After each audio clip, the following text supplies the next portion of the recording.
Mas vamos lá, então, nós vamos brevemente aqui falar sobre o Max Weber, que é um autor alemão, né? Nascido lá em 1866, morto em 1920.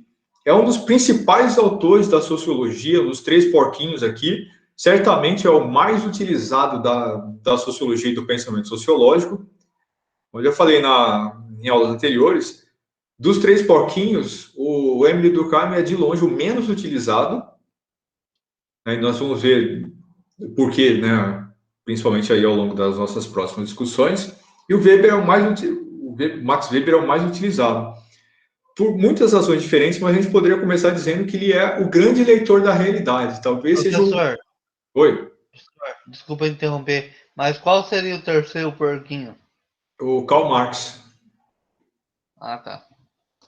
Né? O Max Weber, ele seria o maior, o leitor por excelência da modernidade ou da contemporaneidade. Seria provavelmente o autor que tem a obra que é vista como aquela que mais explica, para a grande maioria das pessoas, o mundo contemporâneo, né? O mundo moderno, essa sociedade, né? Capitalista, liberal, tipicamente ocidental. Né? Então, esse mundo ele é descrito de uma maneira muito poderosa pela lente do Max Weber. Ele é um autor muito interessante, né? Ele é alguém que tem uma vida bastante conturbada, então ele viveu no período de entreguerras, ele foi administrador de um hospital, né, na Alemanha durante a Primeira Guerra Mundial. Ele teve uma vida relativamente ligada à política, ele veio de uma família, né, de classe média bastante remediada. O pai dele era deputado do parlamento alemão. Ele escolheu não fazer política, mas fazer ciência política. Então, tem um texto dele muito bacana, chamado Ciência e Política, Duas Vocações, em que ele discute o que é a vocação para a ciência e o que é a vocação para a política, né? Pensando nisso como duas coisas radicalmente diferentes.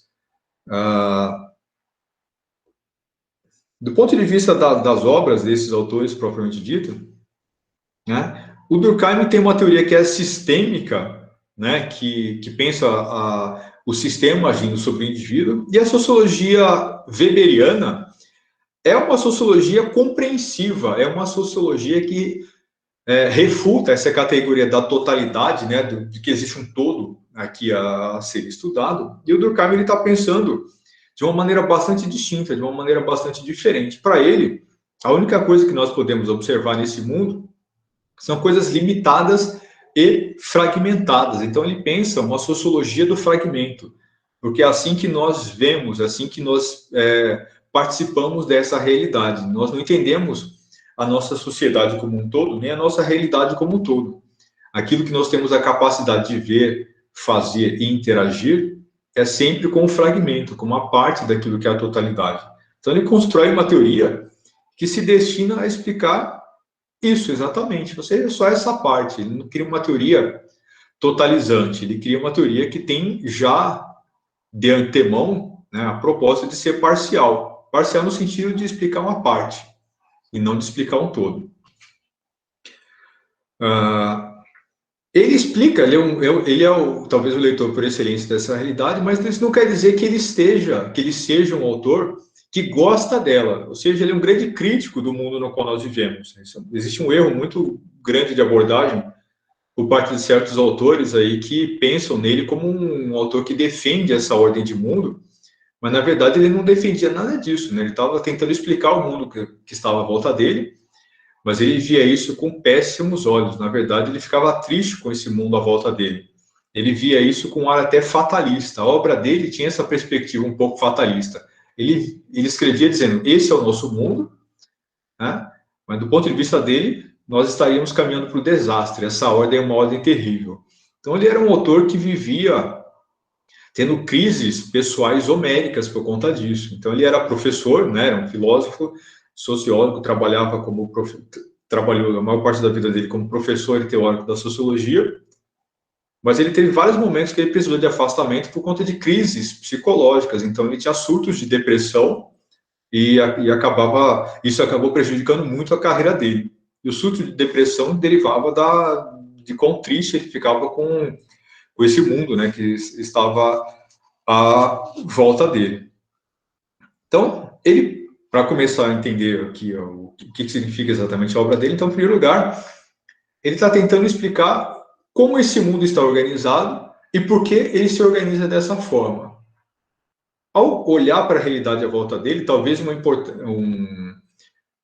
algo que tenha influenciado bastante nisso seja a própria realidade política, né, e social da Alemanha, que era um país completamente fragmentado, né? Então, ao contrário da França, do Émile Durkheim, que era um Estado já centralizado, uma sociedade muito bem organizada, a Alemanha era um Estado bastante diferente. Ela era um Estado recém-unificado, então, o período que o Max Weber está vivendo, ele ainda está discutindo a Alemanha do Bismarck, né, o chanceler de ferro, ou seja, o primeiro momento em que a Alemanha foi unificada com as características que ela possui hoje.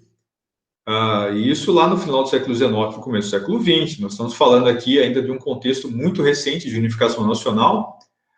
E a Alemanha, no final das contas, ela nunca foi totalmente unida como outros países, né, europeus se tornaram. Então, as regiões alemãs, elas têm características muito marcantes e próprias, né? Então, as regiões do país têm personalidade própria e elas, essencialmente, são mais importantes para a maioria das pessoas do que a própria ideia de Alemanha.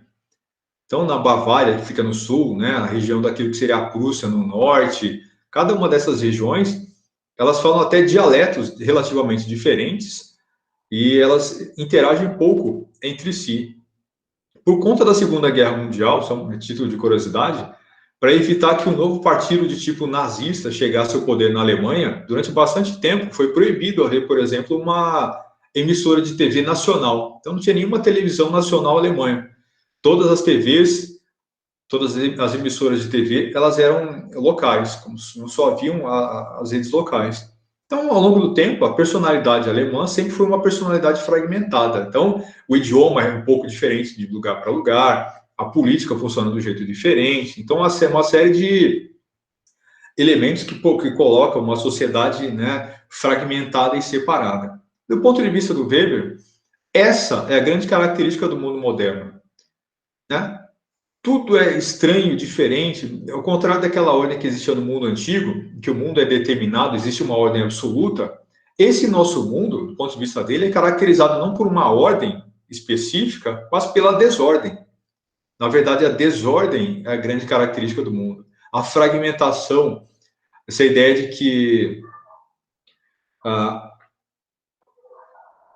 em cada local, em cada extrato social, em cada esfera institucional, as pessoas vivem realidades particulares. E cada uma dessas realidades, cada uma dessas pequenas realidades, é o que define a vida da pessoa ali.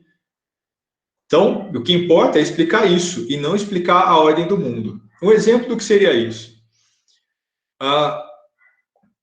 Só para pegar uma situação que eu já mencionei antes. Então, imagine um grupo de punks, né, nos anos 80, lá em São Paulo, né, ouvindo Garotos Podres, né, Inocentes, Ratos de Porão, né, Plebe Rude. Muito bem, perfeito. Aí esse pessoal tá lá, né, vivendo a vidinha deles ali, vivendo a noite paulistana daquele jeito, frequentando os mesmos lugares, né, ouvindo a mesma música, falando no mesmo idioma, né, estabelecendo aquele mesmo tipo de interação, vestindo ali as mesmas roupas. E o que essa gente tem a ver com um grupo de pessoas que estava morando aqui em Rondônia, trabalhando como madeireiros, né, desbravando a região, aqui no norte do Brasil, isolado de tudo, no contexto que nos anos 80 não tinha nem estrada asfaltada daqui para baixo, levava muito tempo, muitos dias para você chegar, né, de lá para cá. O ônibus saía lá de São Paulo, chegava quando chegasse, né, não tinha prazo para chegar. Você imagina essas pessoas vivendo aqui, o que elas viviam, a ordem econômica, social, política, cultural. O que tinha a ver com esse grupo de punks lá na zona leste de São Paulo? Nada, Nada, absolutamente nada. Então, o que me serve tentar explicar tudo isso junto como se fosse uma coisa só? Não é. Essa é a lógica da teoria do Max Weber. Ou seja, essas realidades são completamente fragmentadas. Aquela pessoa que estava lá na zona leste de São Paulo, né, usando cabelo moicano, não tinha quase que nada a ver com a pessoa que estava aqui cortando madeira em Rondônia. Era outra realidade, outro mundo, outro aspecto cultural. A gente poderia dizer até que era outro país, era outro universo inteiro. E eu posso dizer para vocês que há mais diferença entre aquele grupo de punks na zona leste de São Paulo e os madeireiros que estavam aqui em Rondônia, do que entre a nossa realidade atual, nossa realidade geral aqui, né, e aquela que é mostrada lá no episódio, né, que é da Livre do Black Mirror, que eu pedi para vocês assistirem. A nossa realidade, comparada com a realidade deles, é muito mais próxima do que a realidade no punk, no grupo de punks da Zona Leste de São Paulo dos anos 80, quando comparada com o grupo de madeireiros que estava aqui em Rondônia na mesma época.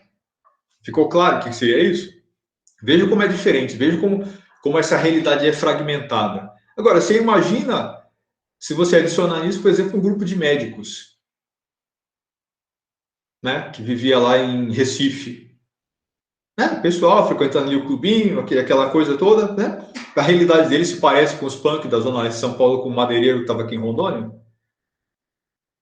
né? É outro mundo, é outra realidade. Então, como é que eu vou explicar por que as pessoas fazem o que fazem? Como é que eu vou explicar o comportamento, né, de um desses grupos em comparação com outro grupo qualquer? Qual que serventia, né, teria isso para mim? A ideia do Weber é nenhuma. O que importa, no final de contas, para ele é esse mundo no qual nós vivemos é um mundo completamente fragmentado, que não existe mais uma lógica absoluta. Há uma infinidade de lógicas se sobrepondo e interagindo entre si, e essa maçaroca de coisas acontecendo, essa é a nossa realidade. Ela não tem uma cara só, ela não tem uma face só, como diria o Emile Durkheim. Então, o fato de que essa nossa sociedade não tem uma face só, ela é multifacetada e, portanto, fragmentada, isso define a modernidade. Isso define, segundo Max Weber, a contemporaneidade. Então, por isso, ele propõe uma obra parcial, destinada a explicar poucas coisas, pequenas coisas. Ele combate a ideia de né, de uma visão absoluta e total ou sistêmica em relação a esse mundo.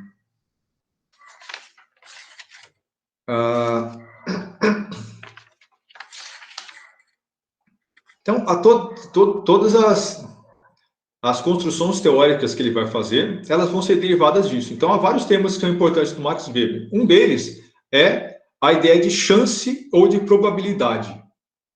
O que seria isso? Aquilo que as pessoas fazem, elas fazem, isso tem recorrências, né, de um jeito diferente do Emile Durkheim, mas essas recorrências podem ou não acontecer. No fundo, quando você analisa o comportamento das pessoas, esse comportamento é um comportamento que é o mais provável. Então, as respostas que ele propõe não são respostas que têm uma perspectiva absoluta. Eu não tenho a pretensão de explicar completamente algo e nem de dar a explicação verdadeira. Para ele, as explicações, elas são transitórias e são parciais. Aquilo que eu explico quando eu estou analisando o comportamento de um grupo serve para aquele grupo específico e por um momento histórico determinado, enquanto essa explicação que eu tiver dado fizer sentido. Ponto. Então, uma explicação para o Max Weber, ela é só isso. É uma explicação possível, é um jeito de se fazer entender e que tem prazo de validade. Vale enquanto ela fazer sentido. Ponto. Ele não pensa em termos de uma explicação absoluta, em termos de uma verdade. Isso que eu estou contando para você é a verdade. Para o Max Weber, aquilo que eu digo quando eu estou fazendo uma análise científica é uma interpretação possível, é a abordagem que eu estou fazendo, usando as ferramentas que eu tenho, e essa explicação ela vai fazer sentido enquanto fizer. Então a explicação é transitória e ela é parcial, ela explica exatamente aquilo que eu tentei explicar, nem mais, nem menos. talvez se a gente pensar um exemplo, né, ajude a esclarecer. Então, você imagine aqui uma cena. Imagine uma cena, né? Tem uma mulher, que é mãe de uma criança que está perto dela. Essa criança está, né, tomando sorvete, né, casquinha, está com sorvete de casquinha na mão. Esse sorvete cai. E a mãe, né, dá um tapa na cara da criança. Que análise sociológica nós podemos fazer em relação a isso? Vamos pensar a obra durkheimiana. Como é que Durkheim explica isso? Existe uma verdade já pré-determinada aqui. Então, o que está acontecendo segundo Durkheim? Vamos pensar na interpretação que é sistêmica e com base nos fatos sociais que nós já discutimos. Na interpretação durkheimiana, você vê claramente uma situação em que a mulher adulta vê a criança fazer algo que ela não devia, né? Jogar o sorvete no chão, jogar ou derrubar, está no mesmo, né? Ou seja, aconteceu algo que não devia acontecer. O que a mulher adulta faz, né, na condição de mãe? Bate. E por que ela bate? O que ela pretende com esse gesto? Que a criança aprenda a não fazer mais. Ela aprende que naquela sociedade, ou seja, naquela realidade, naquele mundo no qual ela vive, ela não pode fazer esse tipo de coisa. Criança pode pegar comida e jogar no chão? Não. Criança pode pegar comida e deixar cair e derrubar? Não. Então o que a mãe faz? Educa. E ela mostra que se aquilo acontecer, ela apanha, ela vai pagar o preço. Aquele gesto que aconteceu, esse ato, é um ato educacional. É um ato que a mãe está transferindo o modo de comportamento para a criança. É educação em andamento. Não é isso? Ela está introjetando o fato social na vida da criança. Não faça isso. Não derrube comida, nem sem querer, nem querendo. Não jogue e não derrube. Se você o fizer, será punida. A criança aprende que não pode fazer isso. Então ela passa a se comportar agora, né, de um outro jeito. Ou, a criança não pode fazer birra. O que acontece quando a criança faz birra? Apanha. Pronto. Né? Aí aprende que não pode fazer birra, a sociedade está agindo, a sociedade está atuando ali. Segundo uma lógica weberiana, embora isso também faça sentido, mas ele não está pensando necessariamente numa explicação ali que é estrutural. Porque, por exemplo, um outro tema fundamental na obra do Max Weber é o tema da ação social. Nós vamos discutir mais aprofundadamente mais para frente.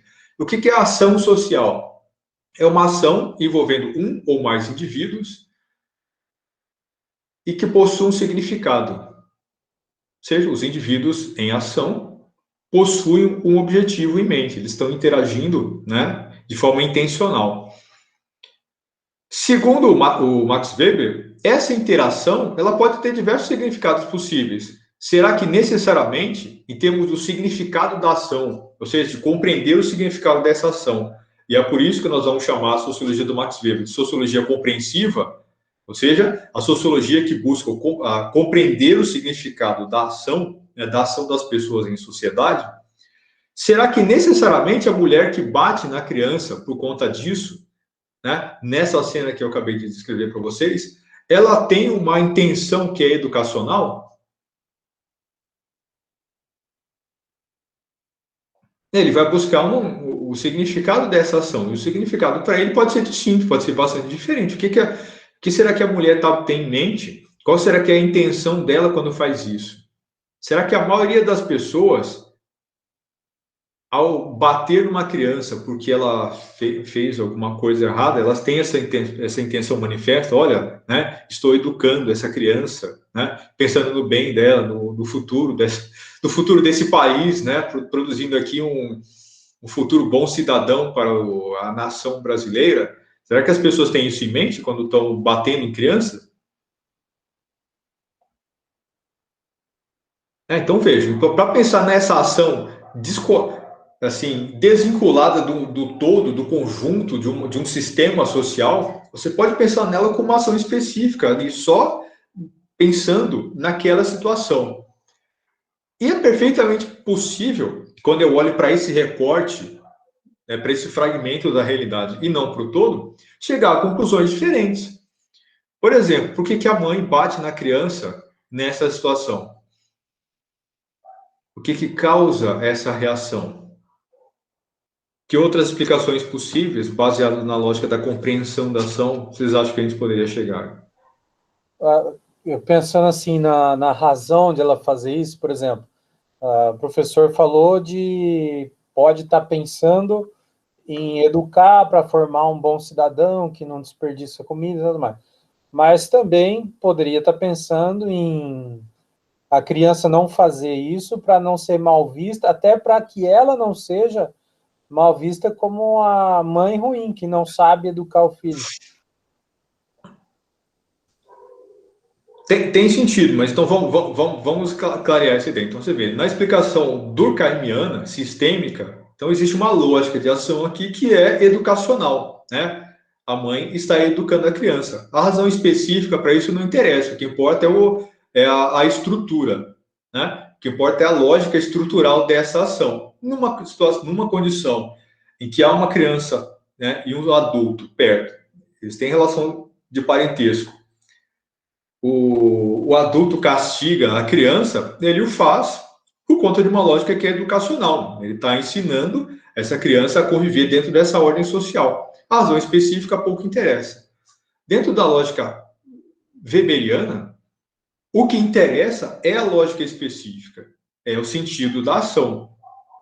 Então, por exemplo, quando você mencionou que a mãe poderia bater na criança porque ela não queria ser mal vista, na verdade, então pense no seguinte: ela está.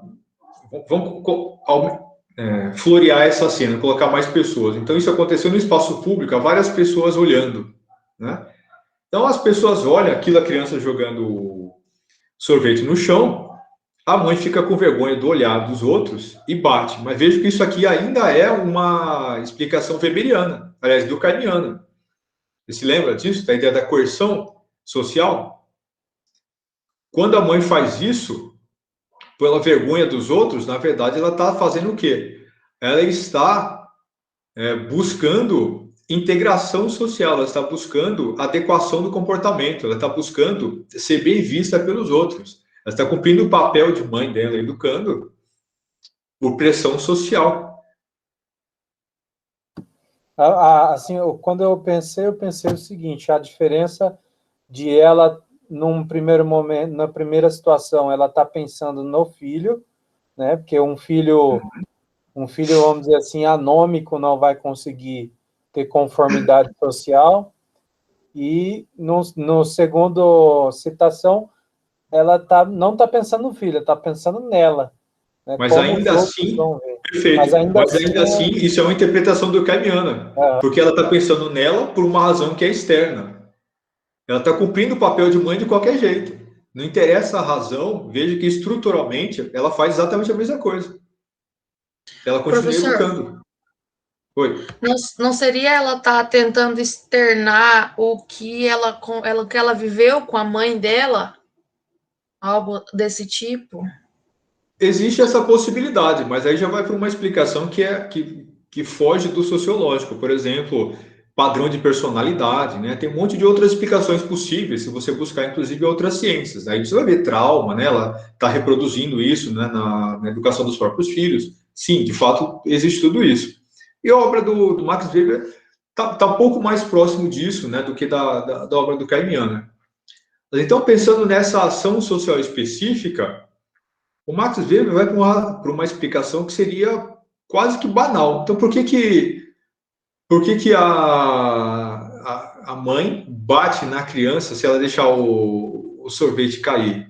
É quase que uma relação de causa e efeito, né? O Max Weber explicaria, bateu porque caiu, né? Bateu porque deixou o sorvete cair. Se ela está pensando em educação, tá pensando, não interessa esse motivo sistêmico. Interessa aqui a relação imediata de causa e efeito. Pode ser, por exemplo, porque na opinião dela especificamente, desperdicei dinheiro. Uma ação-reação. Sim. Eu comprei o sorvete, gastei meu dinheirinho, né, com a criança. A criança jogou fora e desperdiçou meu dinheiro. Como assim? A criança vai apanhar aí agora. Ou seja, por quê? Porque eu acho que aquela ação é uma ação indevida. é uma coisa aqui que é mais imediata. Então, você viu, não tem nada de sistêmico nessa explicação. Outra pessoa poderia fazer isso por uma razão que é diferente.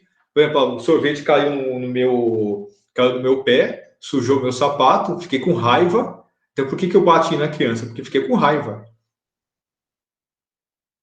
Né? Então, ou seja, a razão da ação naquele momento, ela é uma razão imediata. Vê, estruturalmente, continua valendo a explicação do Carmiano. Tudo isso, no final das contas, de um jeito ou de outro, vai ter a ver com a educação. Mas isso só quando você olha estrutural, do ponto de vista de um sistema maior. Quando você olha para o fato específico, ele pode ter diversas outras explicações que são mais pontuais. Elas são menores, mas elas são mais ilustrativas daquilo que de verdade está acontecendo. Por exemplo, a mãe estava com raiva ou não estava com raiva? A mãe estava com vergonha de quem estava passando ou não estava com vergonha de quem estava passando? A mãe estava passando problemas muito graves ali na vida cotidiana dela, sei lá, ela acabou de ter uma notícia aí muito ruim, aconteceu isso, né? E ela está reagindo a esse tipo de situação. Então você vê, há diversas explicações possíveis que são menores, mais pontuais, mas que ajudam muito melhor a entender aquela situação específica. Eu posso usar a explicação do caminho e dizer educação, né? Mas cada uma dessas situações, elas podem ser tão diferentes umas das outras, que pensando nesse mundo fragmentado, o Max Weber diria, é a explicação fragmentada que me importa. Porque a explicação sistêmica não me conta nada sobre o que está acontecendo diante dos meus olhos. Ficou claro? Ou seja, não é que ou é uma coisa ou é outra. Né? O ponto é, para que você está olhando? Para o que você está olhando? Qual é a sua perspectiva interpretativa? Segundo a lógica weberiana, se o fragmento é aquilo que caracteriza esse mundo, eu olho para o fragmento e busco entender o ponto. Né? É a partir desse óculos que eu estou tentando entender esse mundo. É essa a explicação que eu estou tentando dar para esse mundo. Ele não está tentando criar uma teoria ampla, geral, que explique todo o funcionamento da sociedade. Ele está buscando uma explicação para aquele fato específico ou para um outro fato específico qualquer, ponto. Né? São ideias completamente diferentes daquilo que é sociologia e daquilo que é interpretação de mundo. Então, vejam como não faz nenhum sentido para o Max Weber pensar na sociologia como uma ciência que funciona dentro da mesma lógica das ciências naturais, né? Objetiva, racional, sistêmica, né? Completamente racional, né? Completamente previsível, segundo aquilo que o Emile Durkheim se propõe. Para o Max Weber, tudo isso é uma grande bobagem, nada disso faz sentido. Né? Embora exista racionalidade no comportamento humano, mas a razão pela qual as pessoas fazem o que fazem segue uma outra lógica. Né? Ao você entender o sentido da ação, você está tentando entender a probabilidade que as pessoas têm de fazer aquelas coisas que elas fazem. Por isso o conceito de chance é importante na obra desse autor.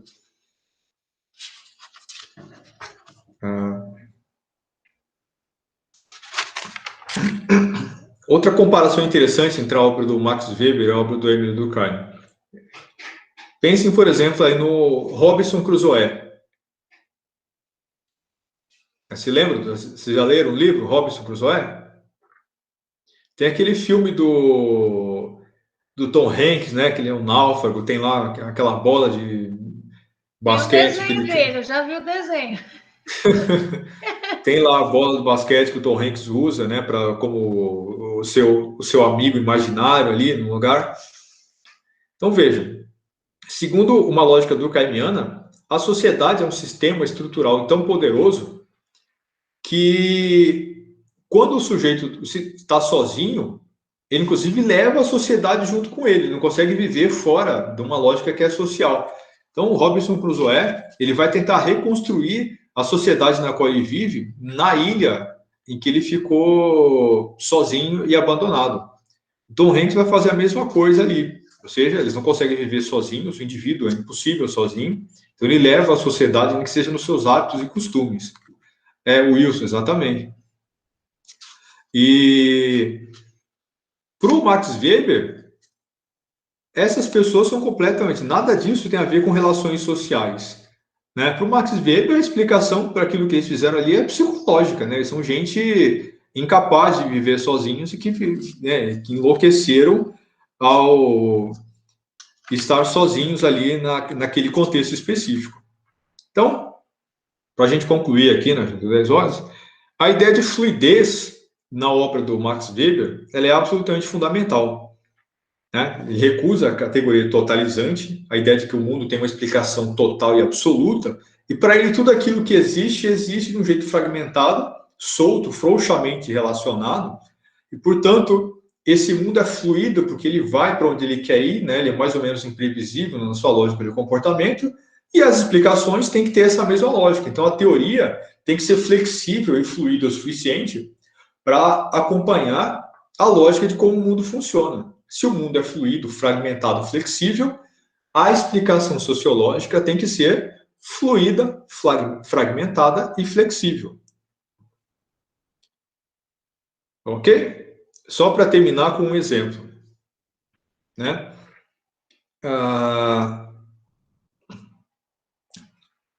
O fato de que nós vivemos uma realidade fragmentada, né? Que existe uma chance das pessoas fazerem aquilo que elas fazem, né?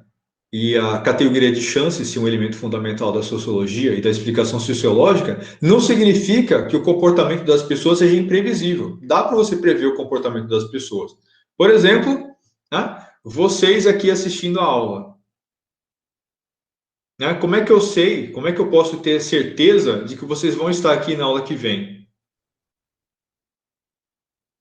Eu não posso ter certeza, eu sei que existe uma chance de vocês estarem aqui. Apesar de vocês estarem pagando mensalidade, apesar de vocês estarem numa instituição que tem um regimento que exige a presença de vocês, há uma chance de o comportamento esperado acabar acontecendo. Vocês estarem aqui é um comportamento provável, não é uma realidade que é absoluta. E por que ele é só um comportamento provável e não uma realidade absoluta? Então, veja. Nós somos seres biológicos.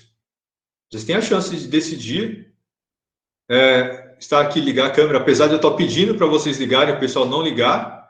Você vê. Há uma chance das pessoas se adequarem a esse comportamento. Né?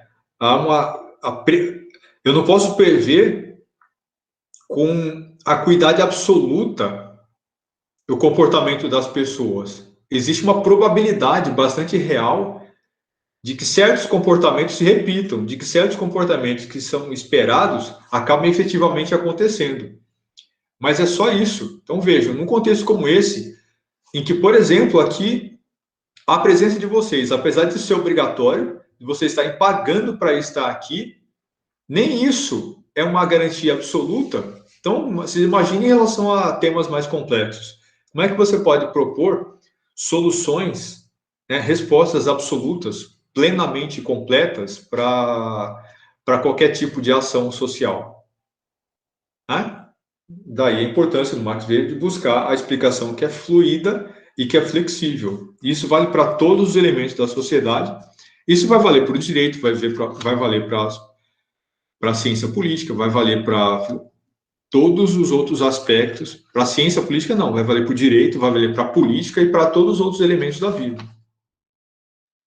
Então é isso, pessoal. Abração, tchau, tchau. Até a próxima.